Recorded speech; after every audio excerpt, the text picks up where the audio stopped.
കേരള സർക്കാർ, ഭാരതീയ ചികിത്സാ വകുപ്പ്, national Ayush mission, Ayurveda medical association of India Kannur എന്നിവ സംയുക്തമായി സംഘടിപ്പിക്കുന്ന 8ാമത് ദേശീയ ആയുർവേദ ദിനത്തിന്റെ ഭാഗമായി വിളംബര ഘോഷയാത്ര നടന്നു. കണ്ണൂർ കളക്ടറേറ്റ് അങ്കണത്തിൽ ADM KK Divakaran flag off ചെയ്തു. ഫ്ളാഗ് ഓഫിന് മുന്നോടിയായി പറശ്ശിനിക്കടവ് MVR ആയുർവേദ കോളേജിലെ വിദ്യാർത്ഥികളുടെ ഫ്ലാഷ് മോബ് നടന്നു.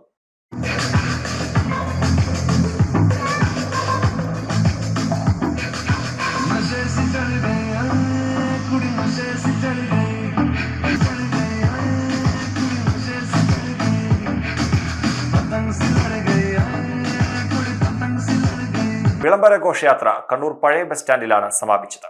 ജില്ലാ ആയുർവേദ മെഡിക്കൽ ഓഫീസർ ഡോക്ടർ C.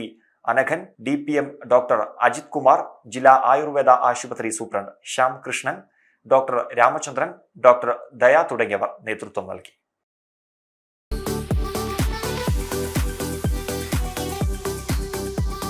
നവവധുവിനെ പോലെ അണിഞ്ഞൊരുങ്ങാൻ, മണവാട്ടിയെ പോലെ അണിയിച്ചൊരുക്കാൻ സൗന്ദര്യ സങ്കല്പങ്ങൾക്ക് പൂർണ്ണതയേകുന്നു Kavya fancy stadium building, Kannur.